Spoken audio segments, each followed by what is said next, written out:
Oke, selamat pagi Bapak Ibu guru hebat semuanya. Om Swastiastu. Assalamualaikum warahmatullahi wabarakatuh. Salam sejahtera untuk kita semua. Namo Buddhaya, salam rahayu. Jadinya hari ini kami dari calon guru penggerak angkatan ke-9 tim SMA Negeri 2 Denpasar akan melaksanakan pengibasan terkait dengan budaya positif di sekolah. Nah, dari budaya positif ini nanti akan dibagi menjadi beberapa materi yang akan dibawakan oleh calon guru penggerak di SMA Negeri 2 Denpasar. Yang pertama tentang nilai positif dan nilai kebijakan atau kebajikan universal. Itu akan dibawakan oleh Pak Eka. Kemudian nanti akan dilanjutkan oleh saya yang akan membawakan tentang kebutuhan dasar manusia untuk membentuk sebuah budaya positif. Kemudian saya itu dilanjutkan oleh Pak Kamel, itu terkait dengan materi motivasi diri dalam manusia yang membuat manusia itu untuk berpindah. Jadinya dari sana motivasi. Kemudian dilanjutkan ke Pak Putu Sukerto, itu terkait dengan materi posisi kontrol. Jadinya kita dalam menemukan budaya positif itu perlu mengetahui posisi kontrol. Yang terakhir nanti dari Ibu Novi itu membawakan materi terkait dengan segitiga restitusi, dan di sana akan masuk juga tentang keyakinan kelas. Untuk kesempatan dan waktunya, yang pertama materi terkait dengan nilai positif dan nilai kebajikan universal akan dibawakan oleh Pak Eka. Untuk waktu dan kesempatan dipersilakan. Baik, terima kasih Pak Eka selaku moderator hari ini. Selamat datang Bapak Ibu. Yang hadir di sini adalah anggota dari komunitas penggerak, ya. Jadi SMA Negeri 2 Denpasar sudah menginisiasi membuat suatu komunitas yang tentunya tujuannya adalah memperbaiki, merefleksi pembelajaran yang telah dilakukan di SMA Negeri 2 Denpasar.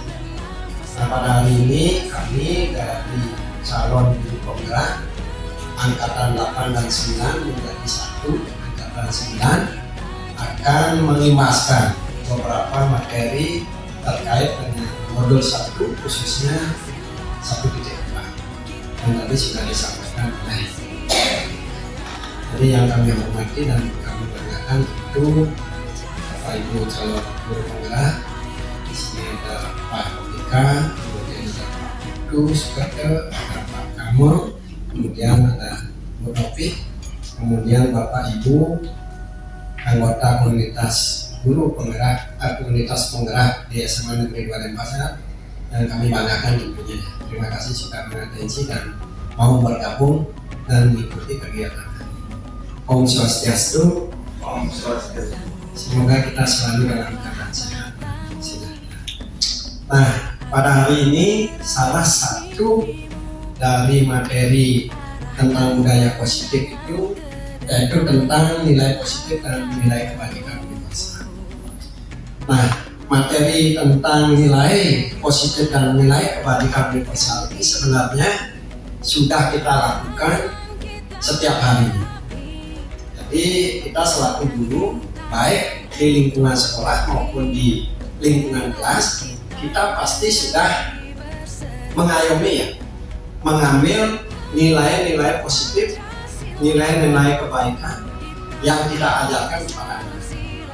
Hanya saja apa yang kita lakukan secara tidak sadar sebenarnya sudah tercakup dalam materi-materi yang sekarang lagi diterapkan.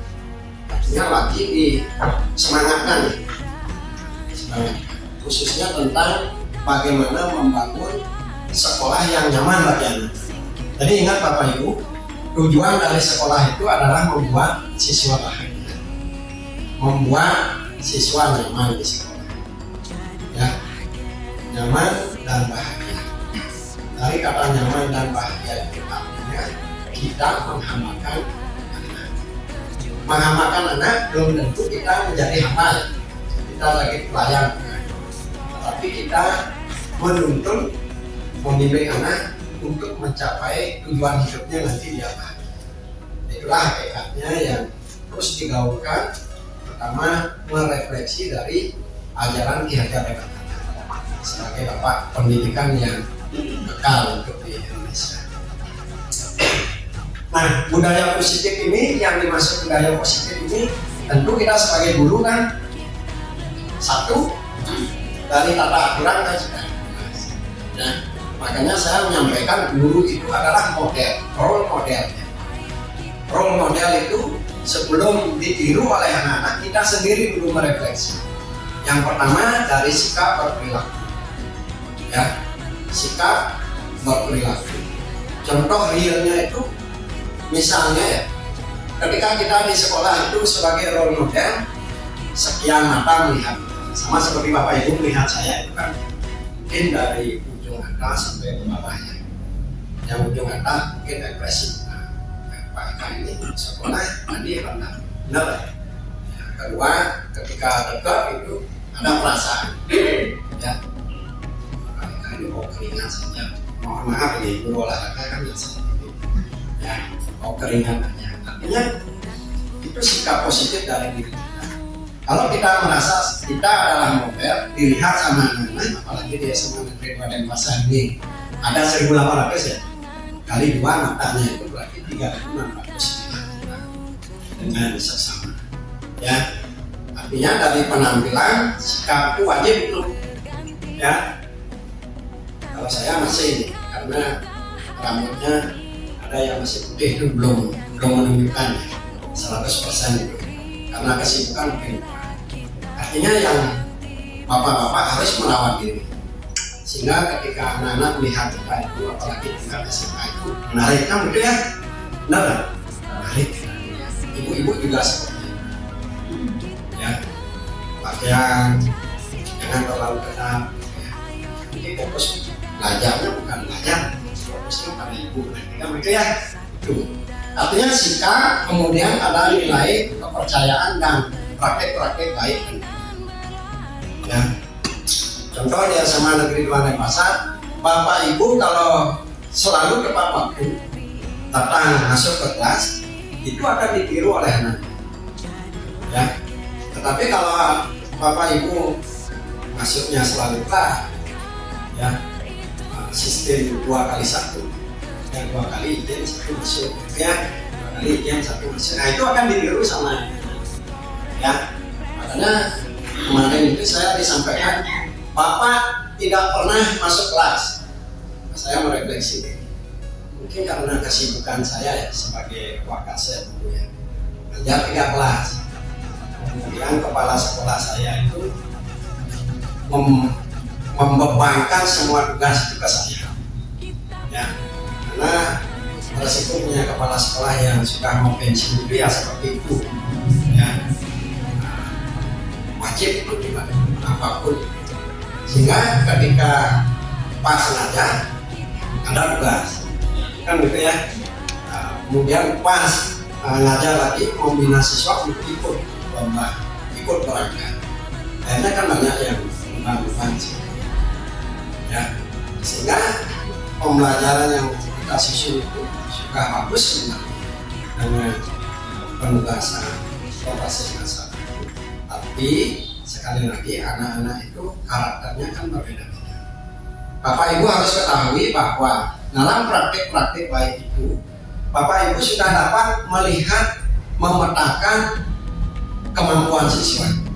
Sehingga bagi saya 3 kali aja masuk ke kelas itu sudah tahu dan memetakan, ya, kemampuan, kemudian gaya belajar. Nah, makanya kemarin saya sampaikan untuk menstimulus, mengakomodasi semua gaya belajar siswa, yang auditori, kinestetik, visual, kan, gitu ya.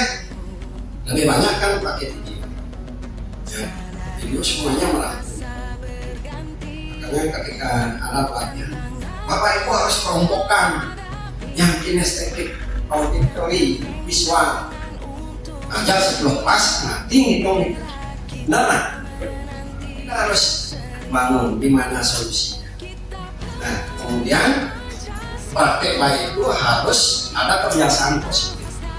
Kebiasaan positif itu ketika Bapak Ibu membuat video, itu wajib anak-anak mengimplementasikan merekonstruksi kembali dengan menugaskan mereka membuat video itu, sehingga semua kemampuan anak itu menjadi satu di satu kelompok, ya, menjadi satu di kelompok, sehingga ini nanti dapat menciptakan lingkungan yang mendukung, ya, karena situasinya motivasinya tinggi belajarnya, berarti mereka kan semangat nih, semangat, sehingga bapak ibu selalu diidam-idamkan, kok bapaknya tak masuk kelas, walaupun waktu masuk kelas itu hanya bicara sedikit, yang lebih banyak mereka, ya, anak-anak zaman milenial sekarang itu tidak mau digurui bapak ibu, tapi lebih banyak mereka yang memberikan ilmu kepada kita. Makanya saya secara pribadi sangat menyambut kemerdekaan belajar itu, karena kita sebagai guru lebih fokus untuk menambah pengetahuan kita melalui belajar. Ini bukan ceramah lagi, nah, setiap hari ceramah. Makanya setiap masuk kelas dikasih tugas, dikasih apa tugasnya merangkum itu tinggalkan semua, jangan seperti itu. Misalnya penjaskas, saya ada kesibukan, materinya apa? Materinya atletik atau apa? Minta anak untuk membuat video kreatif, ya, kan ada tanpa anak bah, artinya luar biasa. Saya baru belajar, anak sudah lompatannya jauh sekali, ya. Di BK membuat gimana teknik konseling, ya, di matematika dengan tutor sebaya, tapi divideokan, sehingga itu bisa diputar-putar. LCD sudah semua ada di kelas. Ketika bapak ibu tidak mengajar, hendaknya mereka untuk memutar. Sehingga budaya positif ini kontribusinya memang benar positif, ya. Nah, di mana nanti diimbaskan kalau sudah ada budaya positif ini? Tentu yang pertama itu adalah di kelas, ya. Di kelas nanti sekarang itu berita dari mulut lebih cepat dibandingkan pukulan di banyak.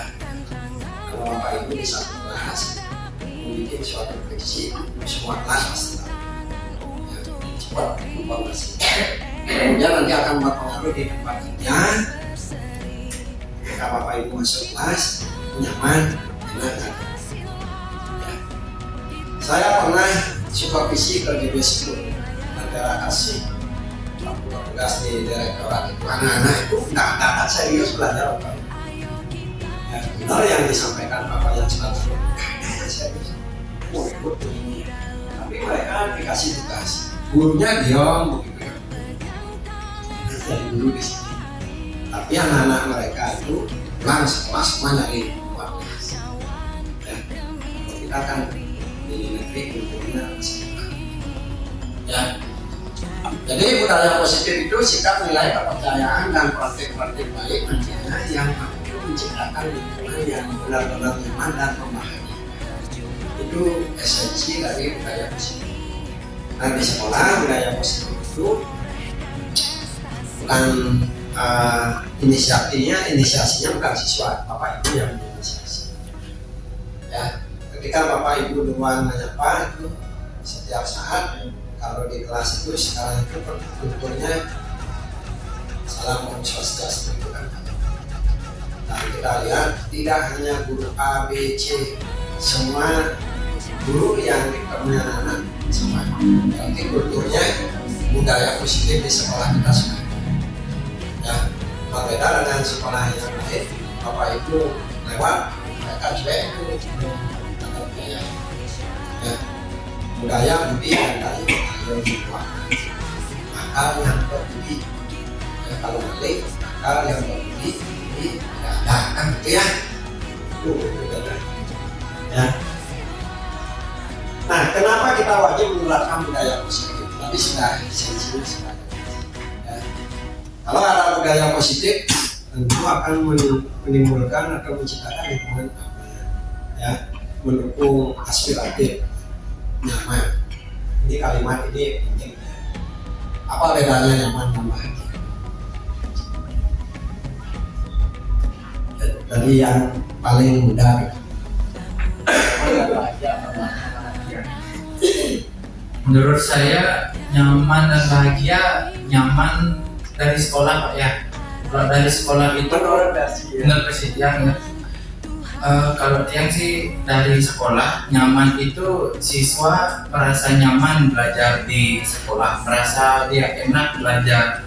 Ya, dan juga ketika bahagia itu mereka bisa bahagia ketemu teman-temannya. Ya, dan ya Pak, terima kasih. Ini kan dua nih, yang masih muda sama yang sudah. Artinya apa perbedaan? Kalau menurut Tiang, nyaman itu dia merasa tenang belajar. Kalau bahagia itu artinya bahagia berkumpul sama teman. Ya, boleh. Demokrasi kan boleh aja pendapatnya. Nah, saya cari spiritual paling tinggi. Karena Pak Pu sudah mengalami nyaman dan bahagia. Semua simpel aja Pak, kalau nyaman sudah pasti bahagia, kalau bahagia belum tentu nyaman. Ya, terima kasih Pak Pu. Pada esensinya ketiganya, ya versinya menurut masing-masing ukurannya kan berbeda. Ya, jadi kalau saya tanya begitu, apakah bahagia? Bahagia. Ya, bahagia belum tentu. Karena ya, tapi kalimat nyaman pasti ada bahagia. Ya, jadi pada prinsipnya nyaman dan bahagia itu menjadi satu kesatuan. Kenapa bisa nyaman? Berarti karena ada kebahagiaan. Ya, saya tidak nyaman. Nah, berarti ada sesuatu di sini. Nah, saya bahagia dengan Anda. Bahagia itu banyak faktor. Ya, mungkin dikasih uang bahagia. Kalau nyaman tidak bisa diukur dengan Bapak Ibu di kelas misalnya. Anak-anak, siapa yang bisa jawab ini? Saya kasih permen. Itu kan di SD itu ya. Itu di SD. Atau guru-guru yang muda saya lihat itu yang masih PPL itu ya. Siapa yang bisa jawab ini nanti saya kasih nomor HP saya.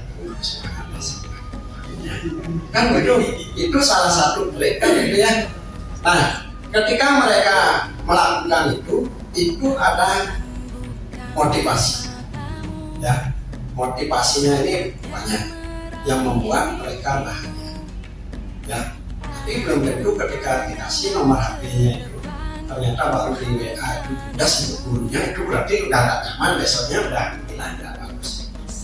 Ya, jadi lebih banyak kata bahagia itu kenapa kita budaya positif kita buat kata nyaman, tidak bahagia, karena bahagia itu belum tentu dilandasi oleh keikhlasan.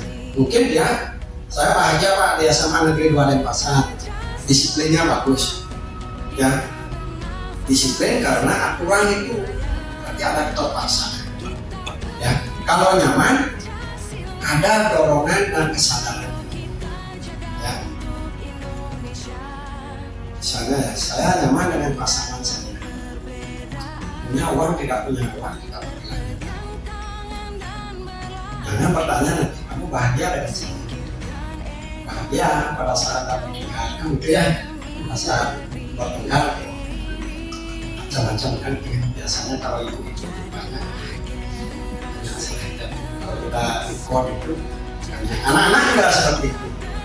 Nah, bahayanya sekarang itu ketika anak tidak bahagia, mereka membuat statement, menulis, walaupun itu adalah bagian kreatif dan estetiknya, tetapi menulis yang tidak kreatif, yang kreatif tapi tidak terkontrol, itulah yang menimbulkan masalah. Karena dia tidak ada budaya positifnya di sekolah kita, bebas. Gitu. Kemudian sekarang itu yang aspiratif, semuanya bisa mengaspirasi. Cuman masalahnya sekarang itu adalah kontrolnya itu ya. Jadi kalimatnya buat hal yang nyaman di kelas, buat siswa itu nyaman.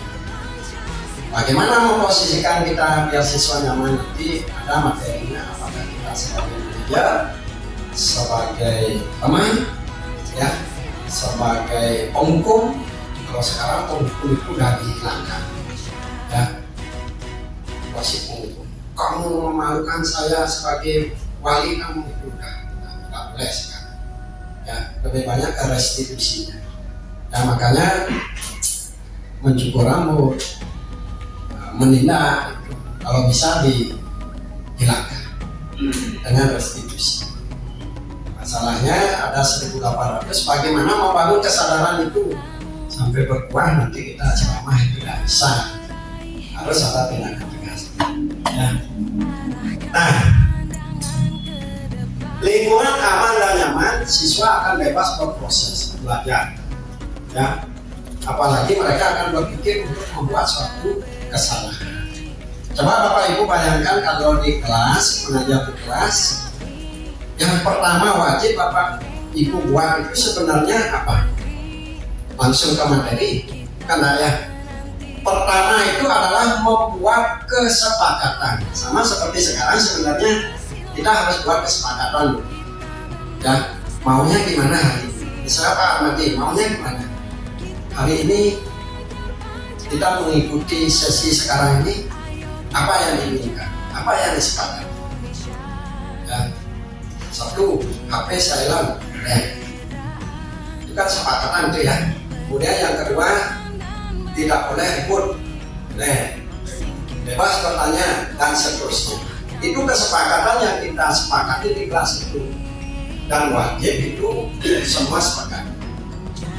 Setelah sepakat baru dibuat suatu keyakinan. Yakin tidak bisa melaksanakan ini? Ya, biasanya anak-anak kan sepakat gitu ya. Dan semua setuju, tapi mereka tidak yakin. Saya mengajar hari ini, anak-anak satu harus bawa buku ini. Kalimat harus itu berarti pemaksaan. Ya, kita berikan demokrasi. Apa yang ingin disepakati hari ini? Dan seterusnya. Kemudian kalau ada yang tidak sesuai dengan kesepakatan, apa yang akan dilakukan? Ya, apa yang akan dilakukan? Kita lah yang melakukan. Nah itu untuk membuat proses belajar itu biar bagus. Ya, makanya kalau di program kita itu, setiap Bapak Ibu masuk kelas tetap buat suatu kesepakatan, kemudian dibuatkan keyakinan pada kelas. Dan mungkin saja tiap kelas yang Bapak Ibu itu berbeda kesepakatan. Ya, tergantung sekarang situasi, kondisi, dan tempat. Kami itu ya, ada mungkin yang sakit itu tidak bisa nahan kencing, pasti dia bilang boleh izin ke belakang. Sehingga ketika ada kegiatan seperti itu, kejadian seperti itu, Bapak Ibu sudah memaklumi. Ya, jangan pernah stres menghadapi anak. Ya. Sama seperti kemarin itu, sebenarnya kita terinspirasi. Apa sih korelasinya benar itu ya? Pakaian dengan hasil belajar. Tetapi ingat, suatu institusi harus memiliki pakem aturannya. Kalau semuanya bebas gitu, kayak dagang sapi gitu, bisa, karena kita itu konsepnya pendidikan, ada pengajaran, ada pembinaan. Ya. Kalau ada tekanan-tekanan ini yang berbahaya, khususnya di tingkat SMA. Ya. Jangan sampai kita membuat luka karena jatuh lebih mudah diobati dibandingkan luka karena perasaan. Ya, kita akan terus mencegah. Nah, pokoknya. Ya. Tetapi semakin sering dilatih luka itu semakin bagus. Ya. Sama seperti ngasih obat, semakin sering obat itu masuk, makin resisten kita. Yang bahaya itu dengan luka itu dan itu membekas itu yang sulit. Ya. Nah, pada siswa juga sama seperti itu. Luka yang Bapak Ibu mungkin secara tidak sengaja ya membuat anak itu terluka perasaannya. Bagaimana membuat luka itu secara bertahap menjadi hal yang membahagiakan. Caranya bagaimana? Ya pendekatannya dengan memberikan apresiasi positif. Karena pada prinsipnya anak-anak itu untuk tingkat SMA itu kan masalah ini hormon yang cowok testosteronnya makin meningkat, testosteronnya yang cewek estrogennya meningkat, dan hormon-hormon ini tidak terkendali jika dipengaruhi oleh situasi, lingkungan, dan emosi yang kita alami. Sehingga bedanya anak-anak muda dengan kita itu, kalau kita yang sudah berumah tangga itu karena sudah tersirkulasi dengan baik, saya bilang tersirkulasi dengan baik, benar ya? Yang muda belum ya, tersirkulasi dengan baik sehingga terkontrolnya juga lebih senang ya. Sama seperti yang disampaikan Pak Wayan, ketika ibu-ibu penampilannya diam itu sebenarnya banyak masalah. Ibu-ibu yang diam itu banyak masalah ya, karena di pikirannya liar yang memikirkan sakitnya. Anak-anak juga begitu, ketika dia melihat motor ke depan gitu, belum tentu dia fokus sama pembelajaran, dia ada masalah ya. Kalau bapak-bapak kelihatan gitu ya, semuanya. Kalau ibu-ibu agak sulit. Sama seperti anak-anak laki dan wanita itu sangat mudah dibedakan. Diindikasi itu bermasalah itu sangat mudah. Dulu saya menemukan anak kelas 10 ceria sekali. Nah, waktu saya di studio Cantik, ceria. Kelas 11 pendiam, sering ngelamun. Kelas 12 amit, semester mau ke semester 2 itu dicari saya.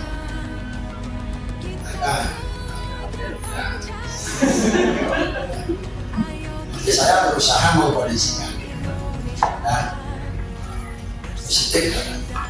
Siapa? Karena saya tahu pacar, panggil pacar, mau minjam uang ini tidak boleh.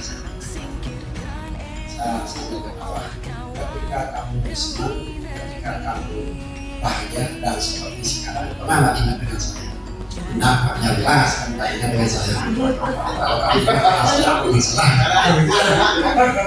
Akhirnya saya kasih, artinya biar relax. Ya, jangan kamu gini, seperti ini dan tak pakai ini dan sebagainya. Keliru kita. Ternyata secara tidak sengaja saya sudah melakukan restitusi. Ya, saya kasih solusi sehingga sampai damai. Karena bisa lah disembunyikan. Dan saya bilang saya sudah tahu semua ketika ada perubahan. Sehingga Bapak Ibu guru kalau di kelas itu bisa melihat, memetakan seperti ini mesti masalah sebenarnya. Ya, karena itu kuncinya. Kalau orang bermasalah itu ya dia membuat sesuatu yang menarik. Ya. Kalau anak-anak, kalau ibu-ibu dia bahkan nggak perhatian. Nah, itu dia atau yang berlebihan dan seterusnya. Nah, ini sebagai pendidik harus menghilangkan, mencabut gangguan-gangguan. Makanya saya sampaikan sebenarnya semua guru harus memiliki teknik konseling. Teknik konseling. Ya.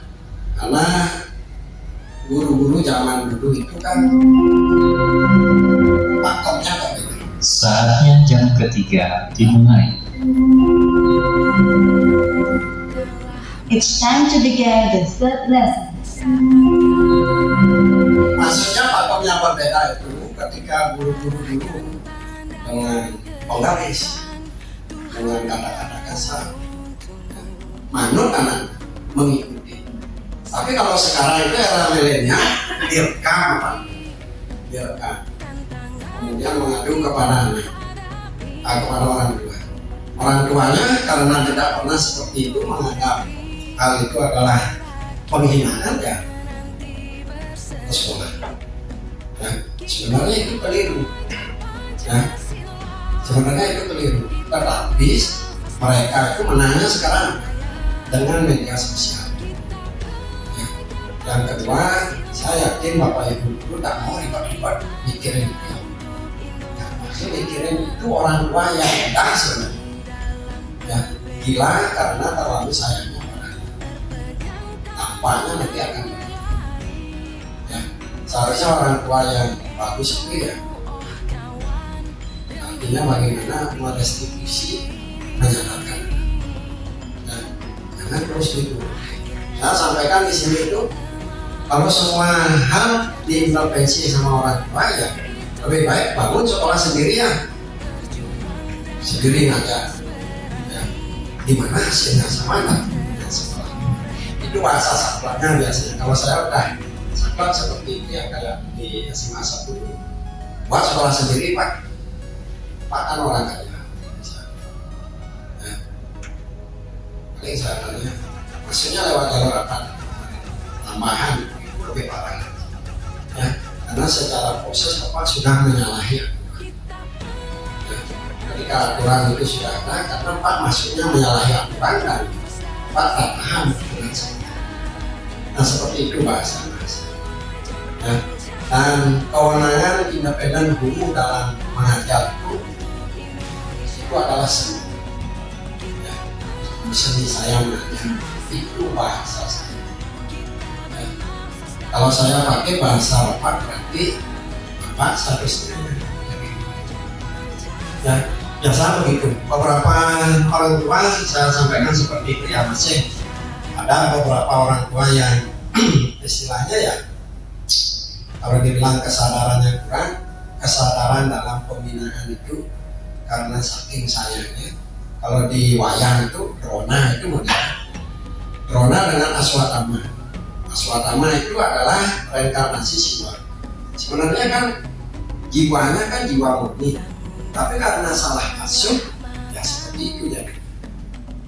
Ya, Bapak Ibu di lingkungan SMA 2 Denpasar bagus, kondisi bagus kondisi. Ya, tapi diajarkan misalnya ini tekniknya korupsi, ini tekniknya ini. Ya itu kan salah asuh namanya. Karena sudah saking seperti itu ya tidak bisa terkontrol. Anak-anak juga seperti itu. Bapaklah yang dan ibulah yang mengasuh mereka. Mengasuhnya dengan menekankan budaya yang positif. Dan melalui kesepakatan dan keyakinan yang sudah dilakukan di sini. Ya. Ini diajar lewat darah. Dimanapun Bapak baca konsep diajar lewat darah pasti menemukan api dan api. Ya. Setiap anak itu membawa potensi diri. Bapak Ibu juga membawa potensi diri. Saya sering bilang, dulu setiap saya ngisi materi, saya tampilkan kurikulum ide saya, prestasi saya kayak kemarin itu. Banyak dapat 30 dan sebagainya. Saya ingin seperti Pak Eka. Tapi lihat potensi dirinya, jangan disamakan. Ya, makanya anak-anak yang saya bina itu ketika sudah lolos, kamu sudah luar biasa. Tinggal mencari sekarang potensinya yang mana dikembangkan ini, kemudian kita wadahi seperti apa. Nah makanya ini selalu ya, seorang pendidik itu ibarat menanam padi. Padi itu sudah punya genetis. Yang Bapak Ibu lakukan itu ya gimana dia menuntun atau memelihara padi itu dia tumbuhnya sesuai dengan genetis yang dia bawa, potensi yang dia bawa. Ya, karena yang senang tinju berarti potensinya kan di sana tuh. Dimana kita mengarahkan karena di pendidikan itu ada proses akademiknya, bagaimana kita menselaraskan. Jangan menjustis. Kamu senangnya tinggi wajah, bodoh sekali kamu dalamnya akademik. Itu keliru sekali. Kita tinggal menyiapkan pupuknya seperti apa, tanahnya, bagaimana Bapak Ibu membasmi ulat itu misalnya begini, dia berprestasi tinggi misalnya, ulatnya itu dia jarang di sekolah, itu kan penyakit. Bagaimana kita menghilangkan itu biar dia mau rajin di sekolah, di dunia berprestasi. Kenapa saya tekankan seperti itu? Karena di SMA 2 Denpasar ini lebih banyak non-akademiknya yang berkurang, potensi di anak-anak itu banyak. Sehingga ini yang perlu kita selamatkan. Jangan sampai ulat, jamur, kebiasaan buruk itu mengganggu proses tumbuhnya, proses hidupnya. Ya, biasanya kita kan menjustis. Ketika anak itu lomba kemanapun, wajib dia hadir ke sekolah bersama orang tua. Tujuannya apa? Karena orang tua lah yang nanti menuntut juga, mengingatkan. Nanti buat semua proses yang dibebankan oleh guru itu dibuat dan orang tua mengingatkan. Lalu kita kasih izin. Nah itu sebenarnya salah satu upaya. Jangan seperti ada beberapa sekolah, kamu berapa bulan nih sekolah tidak mengizinkan. Itu sebenarnya kekeliruan. Karena anak yang ikut lomba itu mereka belajar ekstra, menggunakan pikiran, menggunakan fisik, ya, dan mengajar prestasi. Ya, jadi itu perlu dipahami oleh Bapak Ibu. Sehingga ilmu padi ini Bapak Ibu juga harus ikuti ilmu padi. Semakin berisi, makin merunduk. Ya. Kalau anak-anak memelihara, tidak mungkin Bapak Ibu menanam padi tumbuhnya jagung. Kalau tumbuhnya jagung berarti ada pemaksaan. Ya, pemaksaan. Kadang-kadang dipaksa enak ya. Benar. Karena kalau wajib militer kan dipaksa tuh. Tapi ketika mereka setelah itu dikasih makan yang banyak kan, nah jadinya bagus-bagus. Nah ini ada beberapa pertanyaan. Hukuman dapat mendisiplinkan anak. Benar apa? Ada nomor berapa? Hukuman dapat mendisiplinkan anak. Ini ilmu tikus, ilmu pikul ya, benar kan? Ya orang terus musuhnya dia kan ya. Yang hukuman dapat mendisiplinkan anak. Dari yang saya sampaikan itu sebenarnya hindari yang namanya hilangkan kata jangan. Hilangkan. Kamu jangan merokok kayak kemarin itu, kayak kalimat stigma negatif itu selalu belakang. Sama seperti ibu punya suami, janganlah pulang-pulang, dia benar tak pulang. Ya, tapi bahasanya kan harus. Bapak nak pulang-pulang, dia pada 11 sekali ke sini, tidak pulang, tidak pergi-pergi dah dia. Benar tak? Benar tak? Benar itu. Pak nak pulang-pulang, tanya Pak ini sering sekali di sini. Nanyain tanaman dan sebagainya. Besoknya nggak keluar-keluar. Jam berapa Bapak itu datang ya? Itu juga seperti itu ya. Jadi ada tamu nanti kan. Kalau saya kan mengajaran di rumah tak masa. Kemudian hukuman dengan hal positif, membersihkan toilet sekolah dapat meningkatkan disiplin. Bersihkan ini kalimat perintah, hindari. Kayaknya kamar mandinya kurang bagus. Bisa dibantu, kalimat bisa dibantu. Bisa dibantu, minta tolong untuk kita sudah di bawah sana. Menghamakan orang itu ya. Minta tolong. Amin ini apa yang terus saja.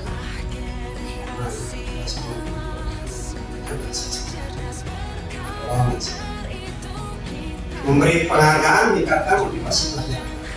Ini temporer.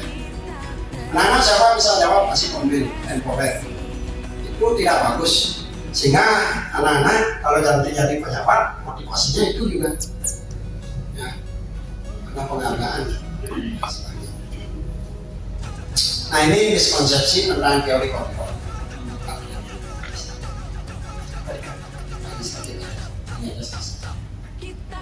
Guru mengontrol murid. Semua penguatan positif efektif bermanfaat. Efektif membuat rasa bersalah menguatkan orang yang biasa berhak bebas. Nah, ini perlu artinya diminimalisir dengan restitusi yang ya. Artinya jangan membuat mereka itu merasa minder, itu intinya ya. Tapi membuat mereka merasa bersih. Walaupun itu keliru, semangatin ya. Bapak sering WA seperti ini ya, semangat itu ada akhirnya ya. Seperti itu. Ini guru mengontrol murid tentang teori kontrol. Pada identiknya hal ini membuat stigma negatif pada siswa. Jadi hindari ya. Berhak memaksa, ya, kritik membuat rasa bersalah. Misalnya lah pakai helm gitu ya, kalau jatuh nanti kepalanya pecah. Itu sebenarnya kalimat yang bagus. Ya.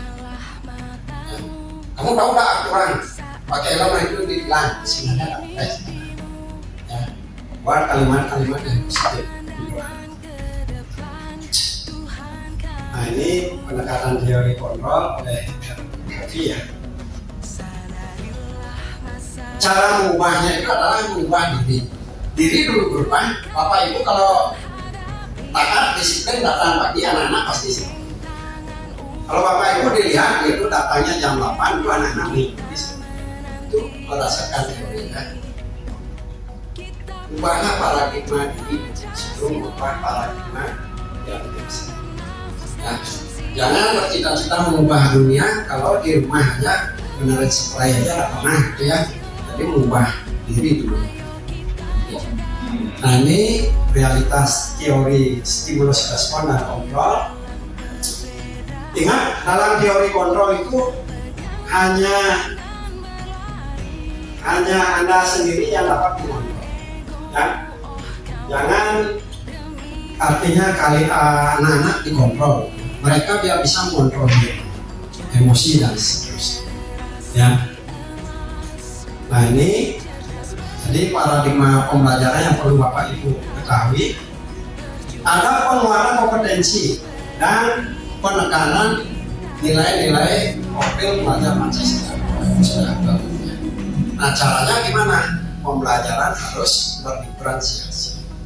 Jadi seperti tadi ya, diferensiasi Bapak Ibu yang mencobanya dengan berbagai model, media, teknik demokrasinya, ya, berpihak pada siswa.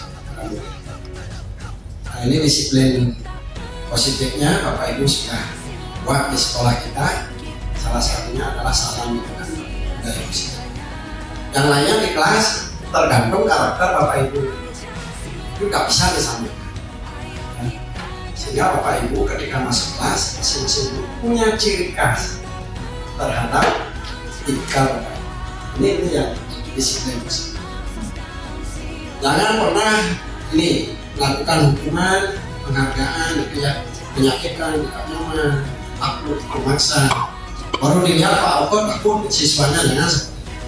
Makanya kemarin baru saya datang ke sini, ketika saya keliling sekolah itu, anak-anak lari gitu, kayak lihat apa ya, kok saya menakutkan ya. Berarti stigma di sekolah saya dulu ketika saya keluar aja, biasanya kalau saya keluar dari ruangan saya, siswa semuanya nggak masuk. Kenapa demikian? Karena saya terbiasa kalau lihat muka saya aja siswa itu di luar satu kelas itu turun. Ya, saya tungguin berdiri, kalau mau musik saya ajak dari musik bersama walinya. Sehingga saya terkenal sana membuatkan siswa dan wali. Berdiri 30 menit, saya temani 30 menit. Habis itu saya ajak bermain. Bosan mereka mungkin karena panas-panasan kan udah. Di sini baru saya datang, semuanya lari. Kebiasaan itu sudah nyampe di sini. Nah, intinya harus ada restitusi.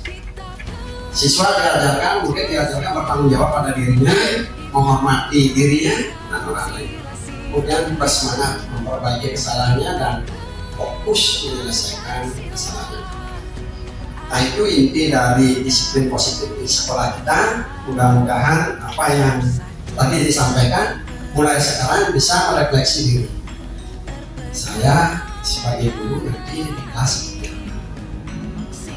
poinnya yang pertama buat kesepakatan, keyakinan, buat itu sebagai budaya positif dalam diri sebagai guru, dan jangan menyamaratakan dengan sebelum ya, guru matematika nanti sama dengan guru seni itu sangat jauh ya. Seni kan senangnya ribut, pas main musik itu harus seni kayak konsentrasi matematika ya. Agama juga seperti itu ya, bahasa Bali. Kalau yang saya biasanya serius ya, serius.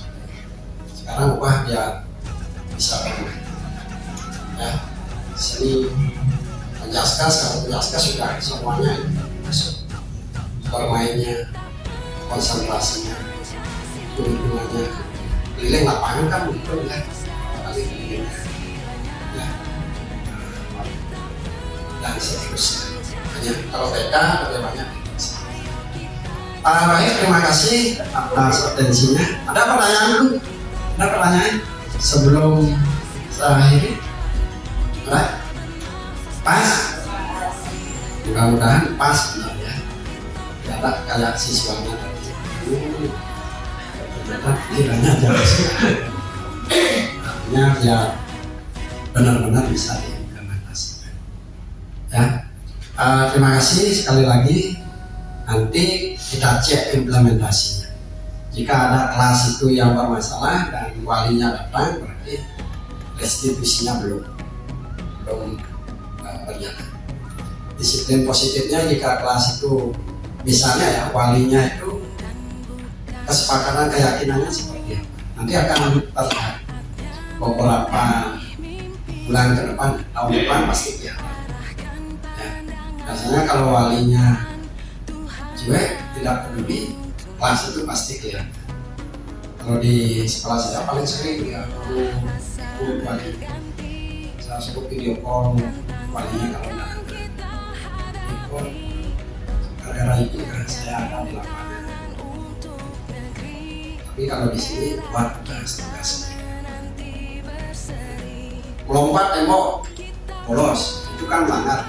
Saya buat video yang positif. Salah satu ya, video kan melompat tembok viral itu, untuk membalas itu ya harus ya.